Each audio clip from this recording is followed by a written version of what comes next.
All right, greetings from Troy Swinging. So, Notion's repositioned themselves quite a few times over the last year and a bit due to AI coming into the whole landscape and them wanting to stay on the forefront. So, what I'm going to do is I'm going to use my positioning intelligence agent, Edward, and we're going to do a quick teardown and a review of their page to see if there's any uplift and or clarity pieces we can bring to the page that would make them stand out in the crowd. So, okay, let's go to this.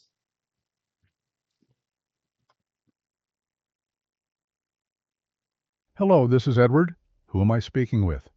Hey, Edward, it's Troy. We're going to be doing a positioning teardown together on Notion, and I want to discuss with you how they're positioned in the market, and I want to go back and forth in conversation. And yeah, we're just going to chat about it, and I want you to ask me questions. I'm going to talk to you about it, and you ask questions, and we can go from there. Troy, good to hear from you. Let's dig into Notion. Before we get into the teardown, I need to understand what you're seeing first.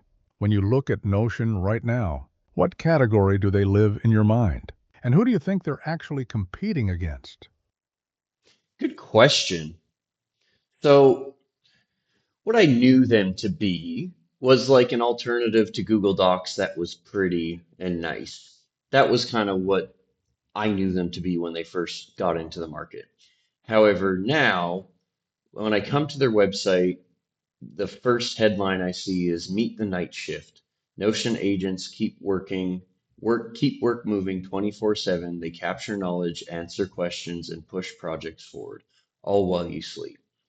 So they're really taking an agent position and an autonomous work position. And then there is an animation here of the agents moving tasks along in a Kanban board. So that's interesting. Uh, yeah, I'm curious your viewpoint here. Interesting. So they've shifted from pretty Google Docs alternative to autonomous agents that work while you sleep. That's a massive repositioning attempt. Here's what I'm seeing. They're trying to jump categories entirely, from productivity tool to autonomous workforce. But here's my question for you, Troy. When you read agents keep work moving 24/7, do you believe it? Like, does that land as credible given what you know Notion actually does? Or does it feel like they're chasing the AI hype without earning that position first? Because there's a gap between being a workspace tool and being an autonomous agent platform. What's your gut reaction to that claim? Seeing the animation, for me, it doesn't feel believable because it's moving to-dos to in progress to in review to complete. So, and I know for a fact that it can't complete some of these tasks. There's some that it can, there's some that it can't. So, first gut reaction is, sounds cool, but at the same time, unsure if actual outcome is legit. So, should I read the next section or what do you want to do here? Yeah, read the next section. I want to see how they're trying to support that claim, because right now they've made a big promise that you're already skeptical of. If the next section doesn't immediately address that doubt with proof or a reason to believe, then their positioning is already cracking. What does the next section say? So next sections meet your new 24/7 AI teammates. Automate repetitive work for your team. QA agents. How can I go through on this section? QA agents, task routing agents, reporting agents, create your own. Okay, that's interesting. Then they have a box where it says, I want to kind of create my own agent and to answer my new hires questions. So, okay, so they have a lot of agent creation software, it seems, inside of here. See what custom agents can do, triage product feedback, resolve support tickets in Slack, respond to security alerts faster, automating weekly reports, create your own custom agent. So it's interesting. They're really trying to back this up. So Okay, so they're trying to support the claim with use cases. But notice what they're doing here, Troy. They're listing tasks, not outcomes. Triage feedback, resolve tickets, respond to alerts, automate reports. Those are all process steps. They're not saying cut support response time by 70% or eliminate manual reporting entirely. Hmm. Here's what I'm noticing.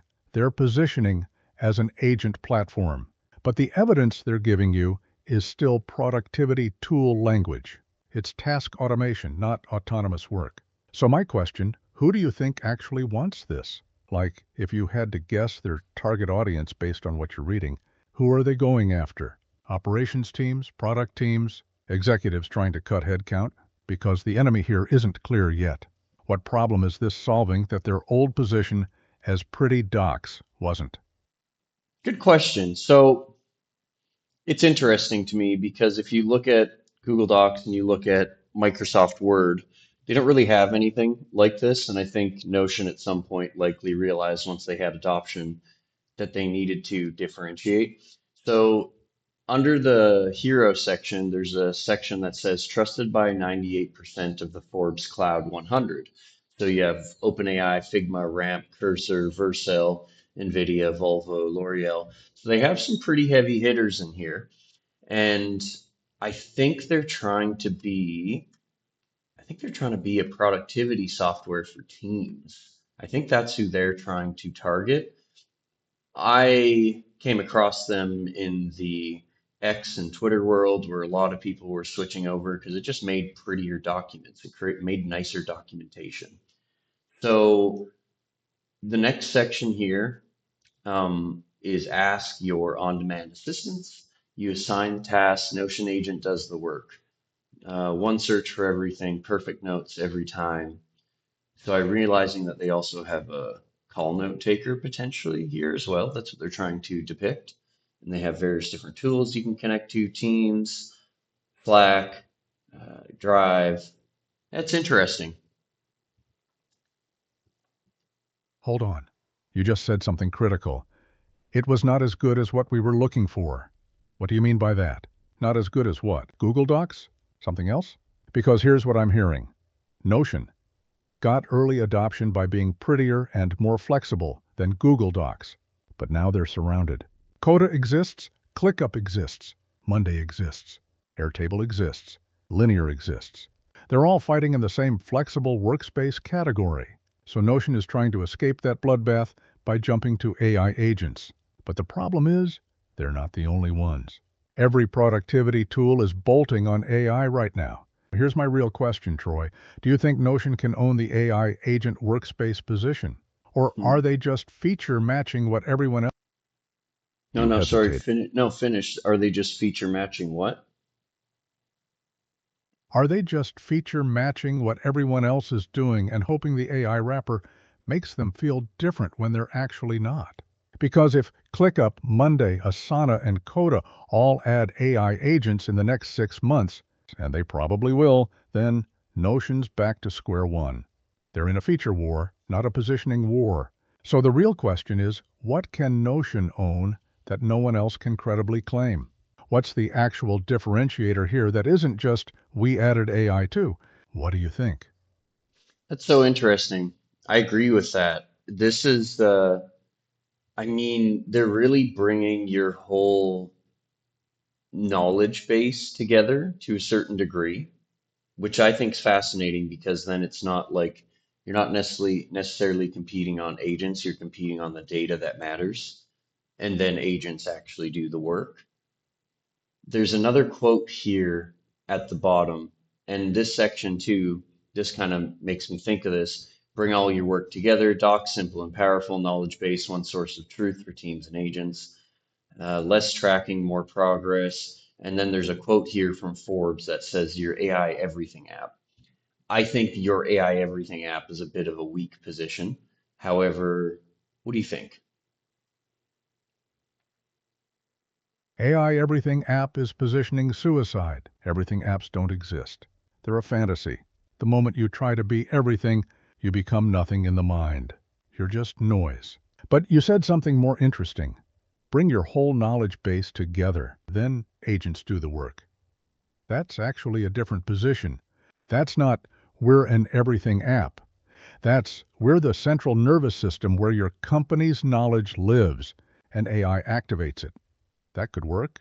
But I think here's the that's a really problem. strong position. Sorry, what's the problem you said? The problem is they're not saying that clearly. They're Hmm. burying it under agents and AI teammates and everything app language.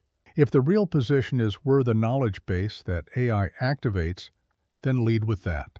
Make that the hero. Make that the enemy. Scattered knowledge across 10 tools that AI can't access. But instead, they're leading with agents moving tasks on a Kanban board, which you already said you don't fully believe. Here's what I'm getting at. Do you think Notion knows what position they actually want to own? Or are they throwing multiple positions at the wall, hoping one sticks? Because central knowledge base for AI is very different from AI agents that work while you sleep. One is infrastructure, the other is automation. Those attract different buyers with different problems. Which one do you think they should own? I think they're likely getting pressure because they're heavily funded. In 2026, it's raised a total of $343 million to anywhere between 418 million in multiple rounds. So that's the total amount they've raised. So I'm sure they're getting a lot of pressure to introduce AI and stay on the cutting edge and not just be a document platform. In this next section, they have more productivity, fewer tools. Then they have a bunch of check boxes on what you would save based on what you click here. So, oh, this is interesting. So, more productivity, fewer tools, bring all your tools and teams under one roof. As you click each button, it reveals pricing. So AI search, $35 a user, AI writing assistant, $20 a user, calendar scheduling, $15 a user, basic CRM, $20 a user. That's interesting. I'm curious what they're seeing with all that. So they have team size 10, monthly savings, annual savings.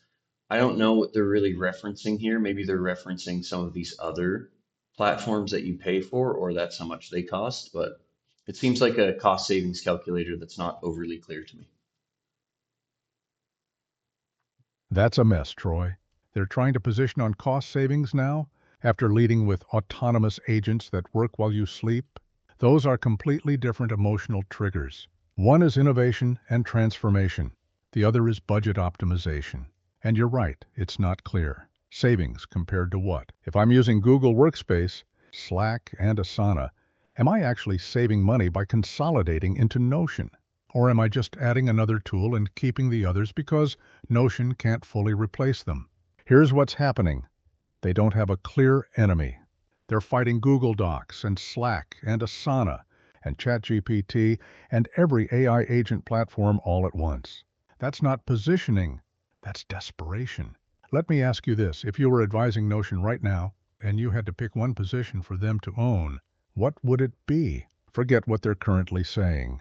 What should they actually claim? I think they've put a lot of work into building these autonomous agents and creating agent builders. But I really think doubling down on the knowledge base aspect and like helping, how do I say this? Bringing the knowledge base aspect to the forefront of the positioning and helping the consumer understand that your knowledge in one place is what actually makes AI powerful. That's what's standing out to me currently. I need to dig a little bit deeper on how they're thinking about this, but that's the first thing.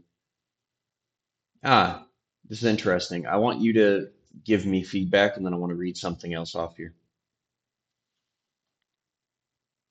Go ahead, read it. I want to hear what you're seeing. So, okay, there's a thing that says trusted by teams that ship, and then there's a little tiny banner at the bottom that says number one AI enterprise search, number one rated AI writing. There's another thing, I can't scroll back to it, but I believe it said number one rated knowledge base, G2. So they've already had that award. I really think that that position is extremely strong because it's long-term value versus short-term efficiency gains. I think efficiency gains are wonderful, and I think it moves people in the right direction and gets the importance of everything moving the right way. However, oh, number one knowledge base 3 years running. That's fascinating. Yeah, that's what stands out to me. I think there's really something there. You just found their real position, Troy. Number one knowledge base, 3 years running. That's not a feature. That's category ownership. That's the foundation everything else should build on. Here's the position they should own. Notion is the knowledge base that makes AI actually useful. Because here's the truth. AI is only as good as the knowledge it can access. Every company is drowning in scattered information across Slack, Google Drive, Notion, Confluence, email, wherever. AI can't do anything with that. But if your knowledge lives in Notion, structured and accessible, then AI becomes powerful. That's the position. That's the enemy, scattered knowledge that makes AI useless. But instead, they're leading with agents and automation and cost savings. They're burying their actual strength. So here's my question. Why do you think they're doing that? Why lead with agents instead of leading with what they already own? I think agents is a sexy term, and I believe they're probably getting a lot of pressure from their board to reposition. And knowledge base, knowledge base is more of a long-term play. And I believe agents, it's like it shows they're on the cutting edge. But at the same time, like knowledge base might not lead to instant uplift, but it's going to lead to long-term product roadmap, which I think is actually equally as important because agents with messy data makes in improper agents makes them not as effective. So, that's fascinating to me. What do you think? You're exactly right. Agents are sexy.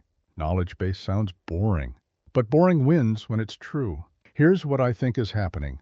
They're chasing the hype instead of owning what they've already won. They're letting the AI narrative pull them away from their actual differentiation. But think about this, Troy. If they repositioned around the knowledge base that activates AI, the agents become proof, not the promise.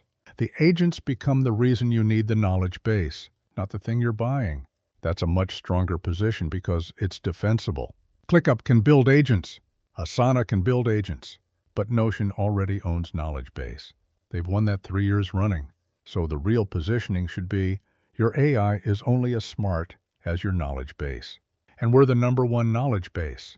Now here's where this gets interesting for you and me. Do you think Notion realizes this? Or are they too close to see it? Because from the outside, it's obvious. But when you're inside, getting board pressure, chasing funding metrics, it's easy to lose the plot. What's your read? It's hard to read the label from the inside. And I think the knowledge base positioning would drive a ton of enterprise interest. It's just not like, well, give us some agents. It's like, no, build us a knowledge base that actually makes an impact. So that's fascinating. I think we nailed it. We did. And here's the kicker, Troy. The knowledge base position also future proofs them. Because in 6 months, every productivity tool will have agents, but not every tool will have 3 years of category leadership in knowledge management. That's the moat. Notion, the knowledge base that makes AI worth using. That's the position. The agents are just the activation layer. The knowledge base is the foundation. Lead with the foundation, prove it with the agents. This was a solid teardown. You caught the gap between what they're saying and what they actually own. That's the positioning blindness that happens when you chase trends instead of doubling down on earned authority. Good work, Troy. It's awesome, Edward. Thank you. Appreciate you. And I'm going to end this session now. Okay, if you want to test out Edward, go to positioningexpert.com, go have a conversation with him, and thanks for tuning in.